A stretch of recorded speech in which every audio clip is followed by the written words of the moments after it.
நீங்கள் மலையனூருக்கு வரணுன்னாக்கா நேராக வந்து கோயிலாண்டு வரக்கூடாது. நீங்கள் வந்து நேராக வந்து அக்னி கொடுத்தாலும் தான் போகணும். அங்கே போயிட்டு கற்பூரம் வெத்தலை வாங்கி தலை முழுவிட்டு அந்த வெத்தலில் கற்பூரம் இழுத்தி அம்மாவை நினச்சி அதை கற்பூரம் கொளுத்திட்டு அதுக்கப்புறம் நேராக இங்கே வந்து பழம் சுற்றி போட்டுட்டு தான் போய் அம்மாவை பார்க்கணும். அம்மாவை பார்த்துட்டு வந்து பழம் சுற்றக்கூடாது.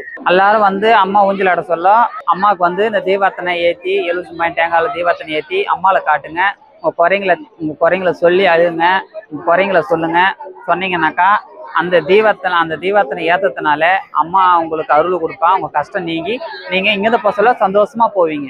அதேமாரி ஊஞ்சலை பார்த்துட்டு போக சொல்லோ அம்மாவோட ஊஞ்சலை நீங்கள் பார்த்துட்டு போகிறீங்கடானாக்கா எது வாங்குறீங்களோ இல்லையோ கருவாடு வாங்கிட்டு போகணும். கருவாடு வாங்கிட்டு போயிட்டு சாதம் வடித்து கருவாட்டு குழம்பு வச்சு அம்மாவுக்கு படிச்சிங்களானாக்கா நிறைவேறணும்னு சொல்லி நினச்சி வந்தீங்களோ அது கண்டிப்பாக அம்மா நிறைவேற்றுவா.